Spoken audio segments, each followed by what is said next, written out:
ಇಂಥ ದುರಂತ ಈ ಜಿಲ್ಲೆಯಲ್ಲಿ ಅಥವಾ ಈ ತಾಲೂಕಲ್ಲಿ ಇನ್ನೂ ಆಗ್ಲಿಲ್ಲ. ಇದು ಫಸ್ಟ್ ಟೈಮ್.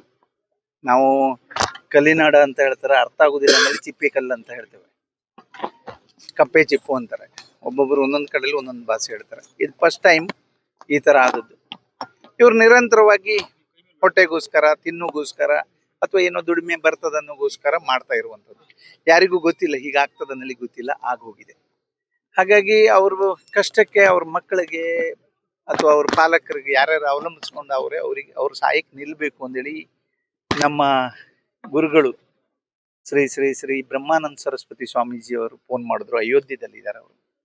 ಮಗ ಅವ್ರ ಸಹಾಯಕ್ಕೆ ನಿಲ್ಬೇಕು, ಅವ್ರ ಕಷ್ಟದಲ್ಲಿದ್ದಾರೆ, ಸಣ್ಣ ಸಣ್ಣ ಮಕ್ಕಳಿದ್ದಾರೆ, ಎಷ್ಟು ಜಾಸ್ತಿ ಕೊಡ್ಲಿಕ್ಕೆ ಸಾಧ್ಯ ಅದದ್ ಮಾಡಿ ಅಂತ ಹೇಳಿ.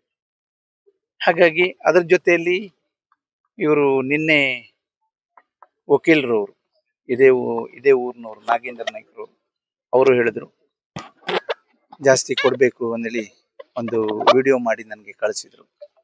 ಮತ್ತೆ ಎಲ್ಲ ನಮ್ಮ ಕಾರ್ಯಕರ್ತರು, ನಮ್ಮ ಮುಖಂಡರು ಎಲ್ಲ ನನ್ನ ಕ್ಷೇತ್ರ, ಮತ್ತೆ ನನ್ನ ಜನ, ನನ್ನನ್ನು ಆಯ್ಕೆ ಮಾಡಿದ ಜನ ನಾನು ಕಳ್ಕೊಂಡಿದ್ದೇನೆ. ಇವತ್ತು ನನಗೆ ನೋವು ಇದೆ, ಆದ್ರೂ ಅವ್ರ ಕಷ್ಟದಲ್ಲಿ ನಿಲ್ಲೇಬೇಕು ಅಂದೇಳಿ ನಾನು ಆ ಸಂದರ್ಭದಲ್ಲಿ ಬೆಂಗಳೂರಲ್ಲಿದ್ದೆ. ಹಾಗಂದಾಗ ಮುಖ್ಯಮಂತ್ರಿಗಳ ಹತ್ರ ಹೋಗಿ 5 ಲಕ್ಷ ರೂಪಾಯಿ ಘೋಷಣೆ ಮಾಡಿಸ್ಕೊಂಡು ಬಂದು ಅವರಿಗೆ ಇವತ್ತೇ 5 ಲಕ್ಷ ರೂಪಾಯಿ ಮುಟ್ಸಿದ್ದೇನೆ, ಎಲ್ಲ 11 ಜನಕ್ಕೆ. ಅದ್ರ ಜೊತೆಯಲ್ಲಿ ಮೀನುಗಾರಿಕೆ ಇಲಾಖೆಯಿಂದ ಮೊದ್ಲು 6 ಲಕ್ಷ ಇತ್ತು, ಅದು ಕೊಡದೆ 4 ವರ್ಷದಿಂದ ಯಾರಿಗೂ ಕೊಡದೆ ಸಾಧ್ಯ ಇಲ್ಲದೆ ನಿಲ್ಸಿಟ್ಟಿದ್ರು, ಯಾರಿಗೂ ಕೊಡೋದಿಲ್ಲ. ಸುಮಾರು 9.5 ಕೋಟಿ ಇತ್ತು, ಎಲ್ಲ ಮುಗಿಸಿದೆ ನಾನು. ಮತ್ತೆ ಹಿಂದೆ ಹೋಗೋದಿಲ್ಲ ನಾನು. 6 8 ಮಾಡಿದೆ. ಉಪಮುಖ್ಯಮಂತ್ರಿಗಳಾದಂತ DK ಶಿವಕುಮಾರ್ ಅವರು ಮುರುಡೇಶ್ವರದಲ್ಲಿ ನಾವು ಏನು ಮೀನುಗಾರರ